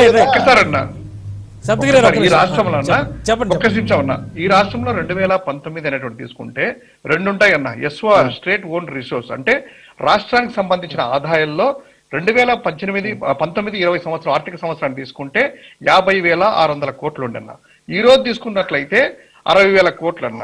అంటే ఉద్యోగులకు జీతభత్యాలకే 87,000 కోట్లు, అంటే 111% అధికంగా చేస్తున్నాం. అంటే అన్న చెప్పినట్టు, సప్తగిరి ప్రసాద్ అన్న చెప్పినట్టు స్టేట్ ఓన్ రిసోర్సుల ట్యాక్సుల ద్వారా 80,000 కోట్లు వస్తే రాష్ట్ర రెవెన్యూ మీ హయాంలో ఉన్నటువంటి దానికి ఇప్పటికీ ఏం తేడా లేదు కన్నా. ఆ డబ్బులంతా ఎక్కడికి వచ్చిందన్న? రెవెన్యూ పెంచడానికి జనరేటింగ్ స్కీమ్స్ నేను అడుగుతున్నా సింపుల్. అక్కడ ఉన్న వాళ్ళందరికీ కూడా తెలుసు, ఇదేం పెద్ద మేధావి 6 సార్లు కరెంటు ఛార్జీలు పెంచారు, ఛార్జీలు అన్నారు, పెట్రోల్ డీజిల్ ధరలు పెంచారు, బస్ ఛార్జీలు పెంచారు, లిక్కర్ ఛార్జీలు పెంచారు. ఒక్క నిమిషం సత్యనారాయణ గారు మాట్లాడతారు. ఒక్క నిమిషం. వచ్చిన డబ్బును మళ్ళీ మాకేమిటి? సప్తగిరి ప్రసాద్ గారు ఒక్క సెకండ్. ఆర్థిక సంవత్సరంలో వచ్చిన రాష్ట్ర రాబడి 50,000 కోట్లు అయితే ఇప్పుడు 60,000 కోట్లు అయితే ఏం పెరిగింది అంటే రాష్ట్ర రాబడి పెరగాలి కదా. మీరంటే 80,000 కోట్లు అయితే 130,000 కోట్లు రాష్ట్ర రాబడి పెరగడానికి ఇన్కమ్ జనరేటింగ్ సోర్సెస్ కనిపెట్టాలి, కానీ ప్రజలపైన ట్యాక్స్ బాధటమే. సత్యనారాయణ గారు, ఒకవైపు నుంచి నీతి ఆయోగ్ సర్టిఫై చేస్తుంది ఆంధ్రప్రదేశ్లో ఆర్థిక క్రమశిక్షణ కానీ, అలాగే సబ్స్టాన్షియల్ గ్రోత్ విషయంలో కానీ, ఒక సస్టైనబుల్ డెవలప్మెంట్ విషయంలో కానీ ర్యాంకింగ్స్లో కూడా అగ్రస్థానాల్లో ఉన్నటువంటి జాబితాలో ఆంధ్రప్రదేశ్ ఉంటుంది. మరోవైపు నుంచి ఆర్థిక క్రమశిక్షణ పాటించడం లేదు, ఒక రకంగా సంక్షోభం దిశగా ఆంధ్రప్రదేశ్ వెళ్తోంది అని విమర్శలు చేసేటువంటి పరిస్థితి విపక్షాల నుంచి ఎదురవుతుంది. బీజేపీ ఏం ఆలోచిస్తుంది? ఆంధ్రప్రదేశ్కి సంబంధించి ఆంధ్రప్రదేశ్లో జరుగుతోంది ఏంటి? ప్రజలు అయోమయంలో పడేటువంటి ఈ అప్పుల విషయంలో ఎందుకు అయోమయంలో పడాల్సినటువంటి పరిస్థితులు వస్తున్నాయి? మీ విశ్లేషణ ఏంటి? అయ్యా, ముందుగా మీకు ప్యానెల్లోని పెద్దలందరికీ కూడా నాకు నమస్కారం అండి. ఇప్పుడు చర్చ 5 సంవత్సరాల పాటు అధికారంలో ఉన్నటువంటి ప్రభుత్వానికి ఈ ప్రభుత్వ పాలన అడ్డం పెట్టుకుని దాన్ని పూర్తిగా అప్పుల్లోకి దించడం లేదా బాధ్యత రాహిత్యంగా ఉండటమా లేదా బాధ్యతాయుతంగా ఉండటమా అనేటటువంటి పాయింట్ వచ్చినప్పుడు ఏదైనా మనకు దానికి సంబంధించిన విషయాల మీద సుప్రీంకోర్టులో కూడా దీనిపై వాయిద్యాలు జరిగిన తర్వాత ఈ అంశంతో సుప్రీంకోర్టులో కొంత పెండింగ్ లో ఉన్నప్పుడు 2003లో అటల్ బిహారీ వాజ్పేయి గారు FRBM అనేటటువంటి చట్టాన్ని తీసుకుని వచ్చి ఫిస్కల్ డెఫిసిట్ 3.5%, అటు సెంట్రల్ కానీ ఇటు స్టేట్ కానీ కేంద్ర ప్రభుత్వం కూడా తన ఇష్టానుసారం అప్పులు చేయడానికి వీలు లేకుండా ఒక క్యాప్ ఒకటి విధించి దానికి సీలింగ్ ప్రవేశపెట్టి ఈ వ్యవస్థలో దాన్ని తీసుకొచ్చి రావడం జరిగింది. అయితే మన కరోనా సందర్భంగా దాన్ని 0.5%కి ఎక్స్టెండ్ చేసి ఆ అప్పులు దానికి సంబంధించినటువంటి విషయాన్ని చూడటం జరిగింది. అయితే ఇక్కడ ప్రశ్న ఏంటంటే, ఏదైనా ప్రభుత్వం ఎన్నుకోబడిన తర్వాత ఆ యొక్క రాష్ట్రంలో సంక్షేమాన్ని అమలు చేసేటటువంటి బాధ్యత ఎంత ఉంటుందో అక్కడ సంపూర్ణ పేదరిక నిర్మూలన చేసేటటువంటి పరిస్థితి కూడా చూడాల్సిన పరిస్థితి ఉంటుంది. సంక్షేమం గ్రాడ్యువల్ గా పెరుగుతుంది అంటే దాని అర్థం ఏంటంటే అక్కడ ఆరోగ్యవంతమైనటువంటి ఆర్థిక ప్రయోజనాలు జరగట్లేదు అనేది చాలా స్పష్టం. అంటే ఎక్కడైనా సరే మేము కూడా గతంలో 60 లక్షల కార్డులు ఉండేది ఉమ్మడి ఆంధ్రప్రదేశ్లో ఈ యొక్క BPL కేటగిరీకి. రాజశేఖర రెడ్డి గారు వచ్చిన తర్వాత 1 కోటి కార్డులు చేసాం మేమని చెప్పారు. 1 కోటి కార్డులు చేశారంటే కుటుంబానికి 4 చొప్పున 1 కోటి అంటే 4 కోట్ల మంది ఈ ఆంధ్రప్రదేశ్ రాష్ట్రంలో ప్రజలు పేదరికంలో ఉన్నారని చెప్పి ప్రభుత్వమే వాలంటీర్గా అంగీకరిస్తుంది. అటువంటి ప్రభుత్వం ఉత్తమమైన ప్రభుత్వం అవుతుందా లేదా పరిపాలన చేతకాని ప్రభుత్వం అవుతుందా అన్నది మనం ప్రశ్నించుకోవాలి. ఎందుకంటే ఎక్కడైనా సరే పేదరికం తగ్గాలి, సంక్షేమం గణనీయంగా తగ్గుతూ ఉండాలి. కానీ విచ్చలవిడి సంక్షేమం పెరిగిపోయి అడిగిన వాడికి అడగనోడికి ఇచ్చేటటువంటి పరిస్థితి వస్తే మూలధనాల్లో సంబంధించిన వ్యవహారాల్లో ఉద్యోగ కల్పన కానీ ఉపాధి కల్పన కానీ లేదా సంపద కల్పన కానీ లేకుండా యోచన వెళ్ళేటప్పుడు దానికి వచ్చే నష్టం ఏంటి? ఇందాక మిత్రులు కేంద్ర ప్రభుత్వం గురించి వారు ప్రస్తావించారు. మాకు 14,50,000 కోట్ల రూపాయల బడ్జెట్ తోటి 2014లో మన్మోహన్ సింగ్ గారు అప్పచెప్పారు కాంగ్రెస్ ప్రభుత్వం. ఈ రోజు దాన్ని 39.45 లక్షల కోట్లకి ఈ ప్రభుత్వం వెళ్ళింది. వాస్తవంగా చెప్పాలంటే లాస్ట్ ఇయర్ మేము దీనికి సంబంధించినటువంటి బడ్జెట్ ప్రావిజన్లో మేము ఇచ్చింది 34.83 లక్షలు చూపించాం. కానీ ఖర్చు చేసింది 37.70 లక్షలు.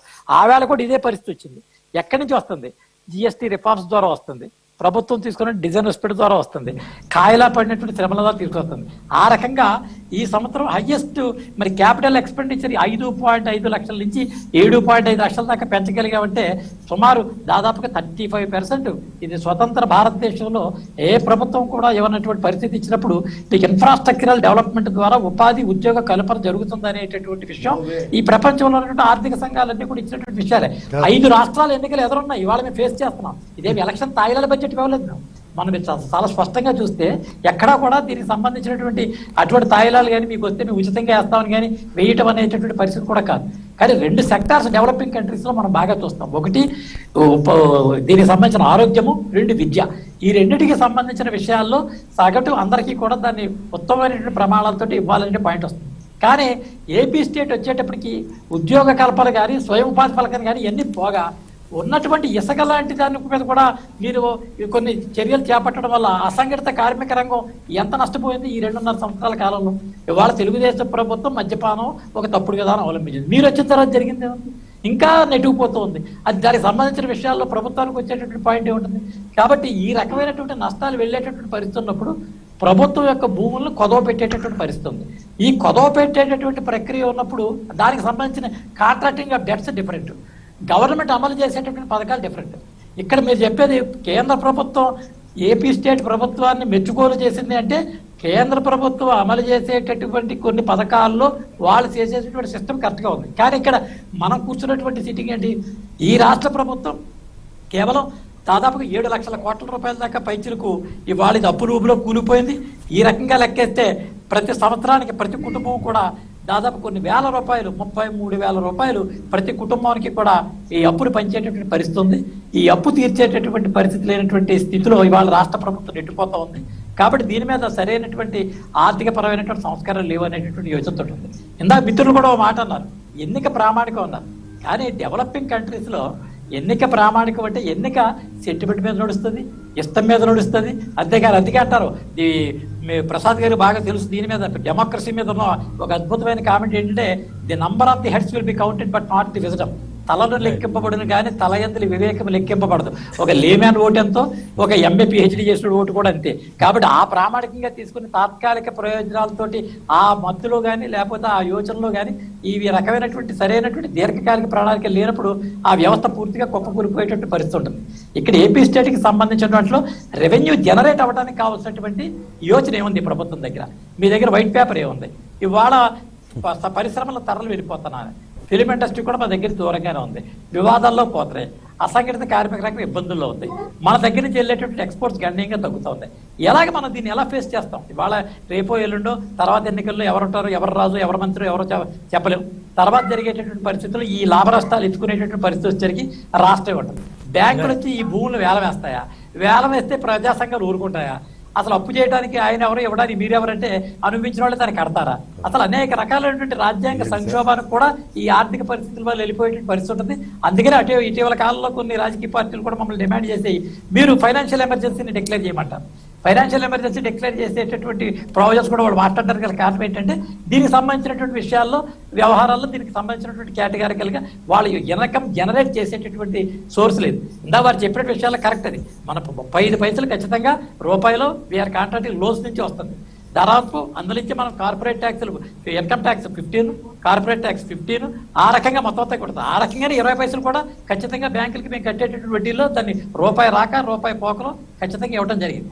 కానీ ఎంత విజనం, దేశానికి సంబంధించిన విషయాల్లో అనేక విషయాలు ఉంటాయి.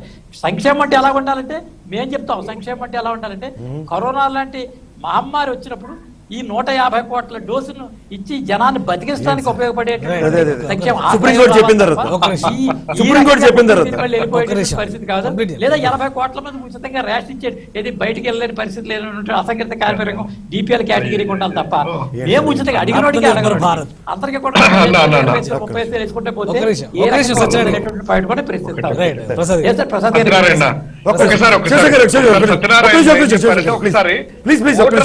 ఎలా అంటే పిహెచ్డి ఓటర్ ఒకటే అంటే ఒక ఓటర్లు అవమానం చేయకూడదు అనేటువంటిది నా అప్పీల్.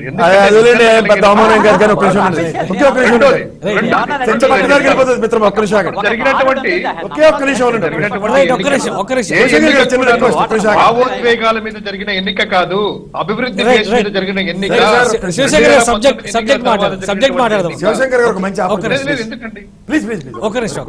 ప్రసాద్ గారు రెండు విషయాలు అంటే సత్యనారాయణ గారు క్లారిటీ ఇచ్చారు. నేను సత్యనారాయణ గారికి నేను ఇస్తాను please. Right sir, due respect Satyanarayana గారు.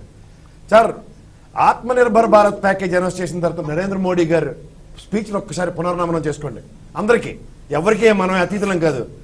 Lands is the biggest bank అని అనౌన్స్ చేశాడు. ఆ రోజు నుంచి ప్రతి రాష్ట్రం ల్యాండ్స్ మీద అప్పులు చేయడం స్టార్ట్ చేసింది. మీరు గమనించుకోగలిగితే భూములు తాకట్టు పెట్టడానికి వెసులుబాట్లు క్రియేట్ చేసిందే నరేంద్ర మోడీ గారికి ప్రభుత్వం. ఇప్పుడు ఈ ఎఫ్ఆర్బిఎం లిమిట్స్ ఇందాక చెప్పిన దాంట్లో సార్ మీరు ఒక విషయం చెప్తున్నారు. మీరు కోవిడ్ నియంత్రణలో సక్సెస్ సాధించిన సెంట్రల్ గవర్నమెంట్ అంటే ఇవాళ కాగ్ రిపోర్ట్ లో కూడా స్టేట్ గవర్నమెంట్ అనానమస్ గా 30,000 crores స్పెండ్ చేసింది టువర్డ్స్ కాగ్. మొత్తం కరోనాని పాండమిక్ ని హైయెస్ట్ గా అడ్రస్ చేసింది ఆంధ్ర రాష్ట్రం కింద సర్టిఫికేట్ వచ్చింది. Forget about governments. తర్వాత డ్రిప్ ఇరిగేషన్ గురించి మనందరికీ బాగా తెలుసు కదా సార్. డబ్బులు ఎలా తక్కువస్తున్నాయి సెంట్రల్ గవర్నమెంట్ నుంచి చూద్దాం. 2018-19 నుంచి 32,722 కోట్ల నుంచి 2019-20 వచ్చేసరికల్లా 28,200 కోట్లు, అంటే దగ్గర అక్కడ 5,000 కోట్ల పైచిలుక. 2021 వచ్చి 24,441, అంటే దగ్గర 9,000 కోట్ల పైచిలుక తగ్గిన రాష్ట్ర ఖజానాకి. మోరోవర్ మీరు చెప్పారు సెంట్రల్ గవర్నమెంట్ లో 9 లక్షల కోట్లు కేవలం ఇంట్రెస్ట్లకే పే చేస్తున్నారు. అలా రాష్ట్రమే అతీతం కాదు. చంద్రబాబు నాయుడు గారు కేటగారికల్ గా చెప్పాలంటేనండి దగ్గర 62,503 కోట్లు సొంత ఆదాయం సంపాదించి అందులో 52,513 కోట్లు అంటే 84% టువర్డ్స్ శాలరీస్ పే చేస్తే, ఈ ప్రభుత్వం 60,688 కోట్లు కాగ్రిపోర్ట్ ఏది దగ్గర సంపాదిస్తుంటే 67,340 కోట్లు శాలరీస్ అంటే 111%. ఎలా తెలుసా అండి?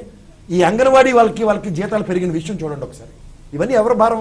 మనం కట్టిన ప్రత్యక్ష పరోక్ష పనులే. మీరు సెంట్రల్ గవర్నమెంట్ నుంచి మీరు ఏం చెప్తున్నారంటేనండి, జిఎస్టీ తప్పని కొట్టారు కదా సార్, 1,40,000 కోట్లు. మనం ఒకసారి మీరు మీ వయసులో నా వయసుకి మనం అద్దరం పెద్దవాళ్ళమే. స్టేట్ ట్యాక్స్ కలెక్ట్ చేస్తున్నప్పుడు, సెంట్రల్ గవర్నమెంట్కి మనం ట్యాక్స్ పే చేస్తున్నప్పుడు ఒక్కసారి state revenues central government revenues చేసుకుంటే దగ్గర 2,58,000 కోట్లండి.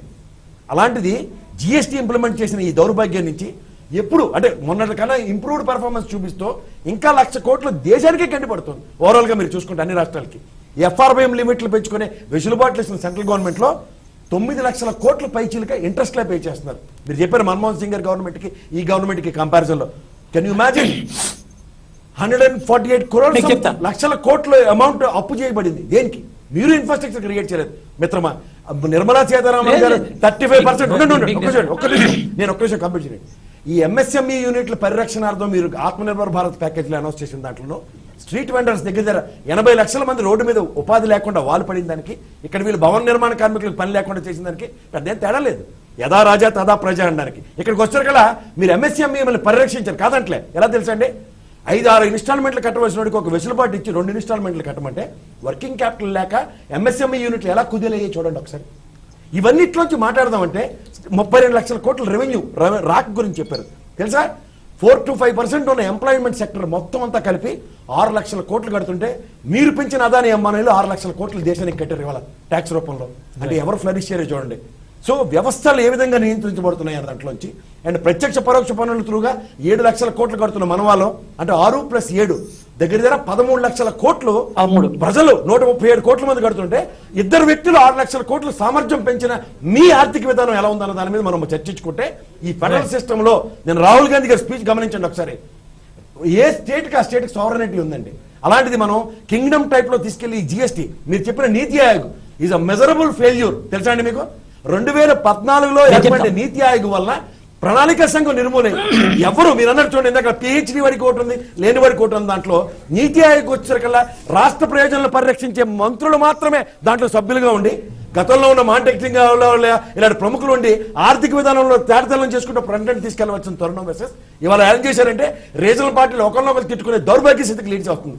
మిత్రమా మీరేమంటే అనుకోండి కానీ దేశ ఆర్థిక విధానాన్ని ముందుకు నడిపించే వెసులుబాట్లు లేకుండా మీరు నిరదరఖాస్తులు అన్నవి ఎప్పుడైతే డిజిటల్ ఇన్వెస్ట్మెంట్ స్కీమ్ లో తీసుకొచ్చారో ప్లస్ ల్యాండ్లు అమ్మే వెసులుబాట్లు రాష్ట్రాలకు కల్పించబడ్డారో ఇక్కడ తెలంగాణ రాష్ట్రంలో కూడా ధనిక రాష్ట్రంగా ఎస్టాబ్లిష్ చేశారా ఎన్ని వేల ఎకరాలకు భూములు సేల్కి పెట్టినారో చూస్తున్నాం. అలాగే ఆంధ్ర రాష్ట్రం అతీతం కాదు ఇంక్లూడింగ్ అక్కడ బ్లాంక్ బ్యాంక్ లేక పార్కులు తాకట పెట్టే పరిస్థితి చూస్తున్నాం. స్వచ్ఛందంగా ఎదగడానికి గత ప్రభుత్వం తీసుకున్న అమరావతి పథకం సెల్ఫ్ సస్టైన్ మాడ్యూల్లో తీసుకున్న దానికి స్వచ్ఛందంగా రైతుల ముందుకు వచ్చి ఇచ్చినా సరే ఎక్కడ ఎదుగుదలకి వెసులుబాటు లేని రాష్ట్రంగా క్రియేట్ అవుతున్నది. అందరూ ఏంటంటే ఉపాధి కల్పన గురించి చెప్తున్నారు. స్పెషల్ పర్పస్ వెహికల్ అనేది పదం మార్చేదాకా ప్యాకేజీలో ఉన్న ఇండస్ట్రియల్ ఇన్స్టిట్యూట్ త్రూగా వచ్చిన కంపెనీలు ఇవాళ ఎక్కడే పోతున్నాయంటే చేతకాని ప్రభుత్వాల కింద అభివర్ణించబడుతున్నా సరే అలా అవమానాలు పడుతున్నారు. వాళ్ళు మాట్లాడదు దాని మీద అరుణ్ జైట్లీ గారు సాక్ష్యం లేరు కాబట్టి మనం ఏం చేయలేకపోతున్నాం. ఇప్పుడు ప్రసాద్ గారు కొన్ని విషయాలు చెప్పారు. ఒక 2-3 విషయాలు చెప్తారు, పెద్ద ఎక్కువసేపు ఇప్పుడు చెప్పారు. పాయింట్ నెంబర్ 1, జిఎస్టీ కౌన్సిల్ ఏర్పాటు చేసినటువంటి సందర్భంలో అన్ని రాష్ట్రాల ముఖ్యమంత్రులతో జిఎస్టీ కౌన్సిల్ ఏర్పడినటువంటి పరిస్థితి చూడాలి పార్టీ రహితంగా. నేను చెప్తుంది అదే సార్. రాజకీయ నాయకుల నేపథ్యం ఎలా ఉంటుందంటే సత్యనారాయణ గారు చిన్న విషయం, రాజకీయ నాయకుల నేపథ్యం ఎలా ఉంటుందంటే జేబులో 100 రూపాయలు ఉంటే సంక్షేమ పథకాలకు 100 రూపాయలు ప్రజలకు ఇద్దామనే దృక్పథంతోనే ఉంటారు. రెవెన్యూ ఎలా గ్రహించాలనే దాంట్లో వాళ్ళకి ఎవరికి ఫ్లెక్సిబిలిటీస్ ఉండవు. అదొక పాయింట్. రెండో చెప్తాను మేము ఏం చేసామనే పాయింట్. ఇప్పుడు ఎంతవరకు కూడా భారతదేశంలో మనకు ఉన్నటువంటి ఈ ఫిస్కల్ డెఫిసిట్ ఏదైతే ఉన్నదో అది ట్రేడ్ డెఫిసిట్ మనకి. ఎందుకంటే ఎగుమతులు గణనీయంగా తగ్గించే దిగుమతులు ఎక్కువగా ఉన్నప్పుడు ఉన్నటువంటి ట్రేడ్ డెఫిసిట్ కోసమే కదా ఎటువంటి పరిస్థితులు ఈ యొక్క బడ్జెట్ సంవత్సరం మనం ప్రవేశపెట్టాం. చైనా తోటి మనకి ట్రాన్సాక్షన్ జరిగింది. మనకి అందులో మనకి ఎగుమతులు గణనీయంగా తగ్గిపోయిన పరిస్థితుల్లో కదా ఇప్పుడు మళ్ళీ మనం ఆపుకుని ఇవాళ ఇంటర్నేషనల్ లెవెల్ కి మనం మేక్ ఇన్ ఇండియా కాన్సెప్ట్ తోటి డిఫెన్స్ లో కూడా దాదాపు 7-8 దేశాలకి మనం వెళ్ళేటటువంటి ప్రయత్నం మనం చేస్తున్నాం. ప్రపంచానికి మన ఎగుమతులు అన్ని పెరుగుతా ఉన్నాయి, మన ఫార్మాస్యూటికల్స్ నుంచి వెళ్తా ఉన్నాయి. ఇదంతా కూడా చేసినటువంటి పరిస్థితి ఎందుకు చేస్తాం? ఆ నమ్మకం ఉంది కాబట్టి ఆ $5 ట్రిలియన్ వరకు కెపాసిటీకి వెళ్తుంది అనేటటువంటి భరోసాతోటి ఈ ప్రభుత్వం పనిచేస్తా ఉంది. కాబట్టి ఇక్కడ జరిగేటటువంటి పాజిటివ్ యాటిట్యూడ్స్ మీరు చూడండి. ఆదాని అంబానీ అనుకోండి, ఆదాని అంబానీ కాకపోతే ఈ 1,40,000 కోట్లు ప్రతి నెలకి వచ్చేటటువంటి డబ్బు ఇది వరకు ఏమయ్యేది? ఇది దాదాపుగా 2.5 లక్షల కోట్ల వరకు రావాలని ఒక అంచనా ఉంది. కారణం ఏంటంటే మిస్మేనేజ్మెంట్, మల్టీ టాక్సేషన్ సిస్టమ్ జరిగేటటువంటి రిఫార్మ్స్ అంటే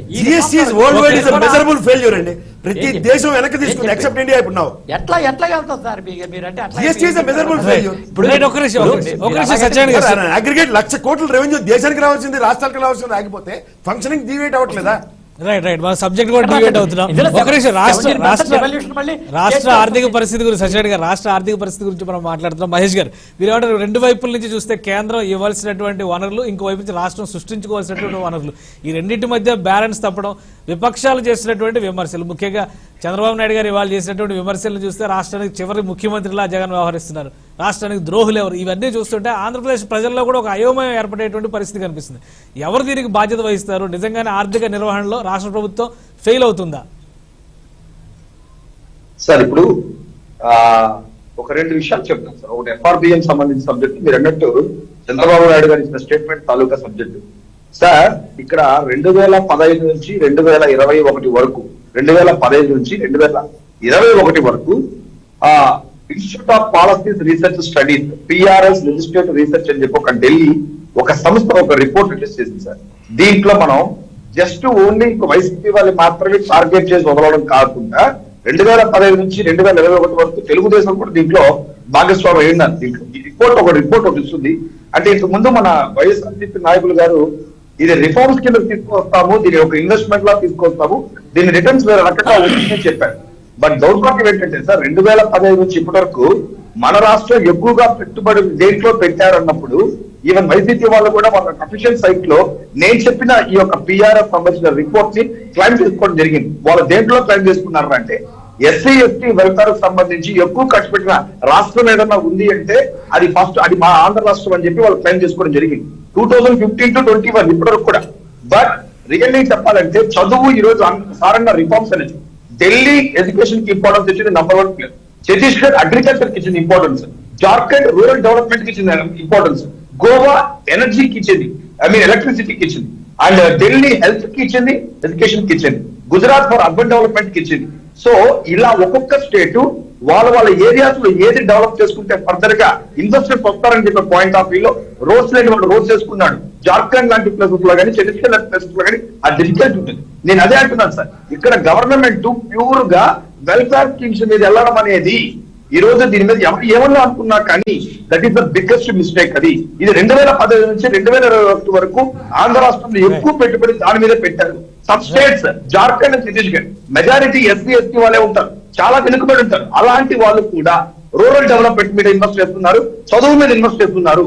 సో బాగా ఉన్న స్టేట్స్ అయినటువంటి తెలంగాణ కావచ్చు, ఏపీ కావచ్చు, మన తర్వాత తెలంగాణ ఉంది ఈ లిస్ట్ లో.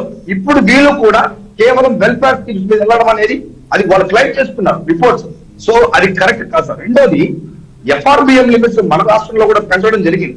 సో ఇంతకుముందు ప్యానెల్లో ఉన్న వాళ్ళు FRBM లిమిట్స్ మాట్లాడుతూ సో FRBM లిమిట్స్ పెంచుకోవాలి అంటే కేంద్ర ప్రభుత్వం ఒక 4 కండిషన్స్ పెడుతుంది. ఈజ్ ఆఫ్ డూయింగ్ బిజినెస్ కానీ, వన్ నేషన్ వన్ రేషన్ కానీ, లేదంటే urban local body utility reforms కానీ, లేదంటే పవర్ సెక్టార్ రిఫార్మ్స్ కానీ. అందుకే ఈ రోజు మున్సిపాలిటీలో మనం చెత్త పని ఇస్తున్నారు. ఇది మనం ఒప్పుకున్నాం. FRBM లిమిట్స్ పెంచుకోవడానికి మనం ఒప్పుకున్నాం ఇది యాక్చువల్ గా. అందుకే మోటార్స్ ఇస్తున్నారు ఇప్పుడు, దాన్ని మనం ఒప్పుకున్నాం. So one nation one ration భారతదేశంలో దాదాపు ఏ రాష్ట్రం ఒప్పుకోలేదు, మెజారిటీ మనం ఒప్పుకున్నాం. సో ఇలా ఇవ్వడం జరిగింది. మీకు ఒక చిన్న ఎగ్జాంపుల్ చెప్తాను సార్. మన రాష్ట్రానికి FRBM లిమిట్స్ పెంచిన తర్వాత ఒక 10,000 కోట్ల రూపాయలు అప్పించిన తర్వాత కేంద్ర ప్రభుత్వం 5,000 కోట్ల రూపాయలు వెనక్కి తీసుకుంది. అప్పుడు వాళ్ళందరూ అన్నారు కేంద్ర ప్రభుత్వం చిన్న చూపు చూసిందని. బట్ FRBM లిమిట్స్ పెంచిన తర్వాత అప్పించినప్పుడు ఒక కండిషన్ పెడతారు, మీరు ప్రతి ఒక్కటి ఖర్చులు ఊరికే దాన ధర్మాలు చేయకుండా మీరు ఖచ్చితంగా దీంట్లో డబ్బుని మీరు క్యాపిటల్ ఇన్వెస్ట్మెంట్ లో పెట్టాలా, క్యాపిటల్ ఎక్స్పెండిచర్ లో పెట్టాలా, తద్వారా గవర్నమెంట్ రెవెన్యూ జనరేట్ విధంగా మీరు పెట్టాలంటే the AP government is paying to invest the money. అక్కడ వెనక్కి తీసుకున్నారు పాయింట్. సో నేను అదే సార్ వైసీపీ సార్ వాళ్ళకు కూడా చెప్పడం ఏంటంటే సార్ మీరు ఆన్సర్ చెప్పొచ్చు, మీరు ఇంకో విధంగా చెప్పొచ్చు, బట్ పెంచడం అనేది ఎట్లా పెంచారు, ఇండస్ట్రీస్ ఏమొచ్చాయి దాని మీద మనం మాట్లాడితే కొంచెం క్లారిటీ ఉంటుందని అనుకుంటున్నాం. రైట్.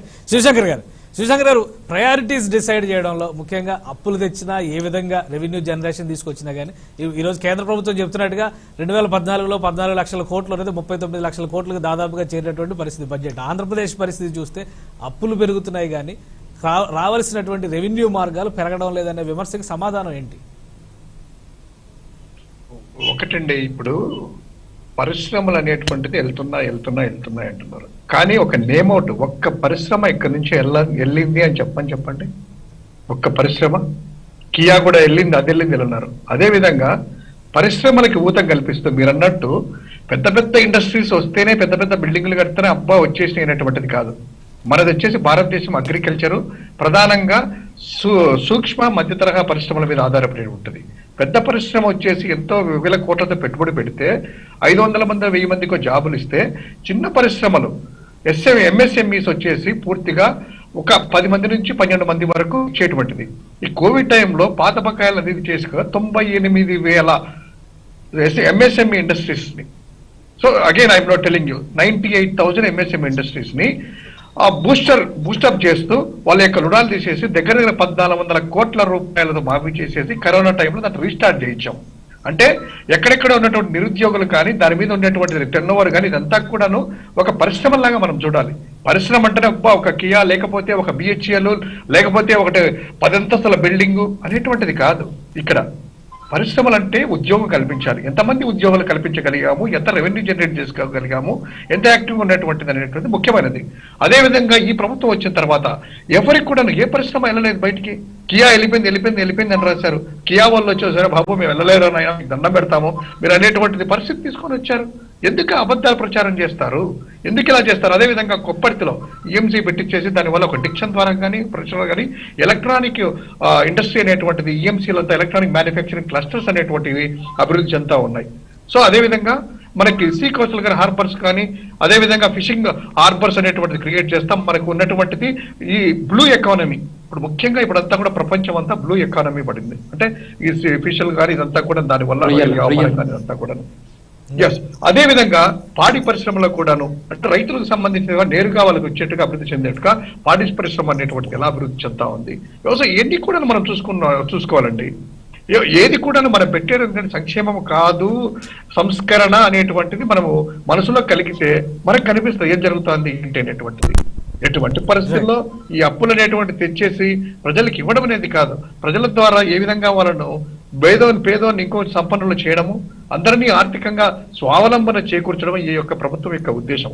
రాజకీయాలు చూడము, కులాలు చూడము, ప్రాంతాలు చూడము, మతాలను చూడము, వర్గాలను చూడము, అర్హులైన ప్రతి ఒక్కరికి కలిగించడం అనేటువంటిది మా యొక్క బేసిక్ ప్రిన్సిపల్స్. రైట్ ప్రసాద్ గారు, ఫైనల్ గా రాష్ట్రంలో నిజంగా ఆర్థిక పరిస్థితికి సంబంధించి, ఆర్థిక క్రమశిక్షణకు సంబంధించి ప్రజలను అయోమయంలోకి నెట్టేటువంటి స్టేట్మెంట్లు ఒకవైపు, ప్రజలకి నేరుగా అభివృద్ధి ఫలాలు అందని పరిస్థితి ఉందనేటువంటి విమర్శలు ఇంకోవైపు, దీన్ని ఏ విధంగా అర్థం చేసుకోవాలి? అంటే ఇందాకలా మరి అంటే గతంలో రాజశేఖర రెడ్డి గారి పథకాలు ఏవైతే ఉన్నాయో, సంక్షేమ పథకాలు ఉన్నవి ఒక నిరంతరంగా కొంత సర్టన్ పర్సంటేజ్ ఆఫ్ పీపుల్ని అడ్రస్ చేయడానికి ఉన్న దాంట్లో ఎవరికి అప్రహెన్షన్స్ ఉండవు. ప్రధానికి ఆరోగ్యశ్రీ కానీ, ఫీజు రీంబర్స్మెంట్ కానీ, తర్వాత వచ్చిన ఏ ప్రభుత్వం అయినా దాన్ని సస్టైన్ చేసేవచ్చు, ఎవరు కాదనలేకపోయారు. ఇంక్లూడింగ్ తెలంగాణలో కూడా ఇవాళ అదే జరుగుతుంది. But over a period of time జరిగే పరిణామాలు ఎలా ఉంటాయంటే, ఇవి ఎంతవరకు డైల్యూట్ అవుతున్నాయి అన్న దాంట్లోనే చూడండి.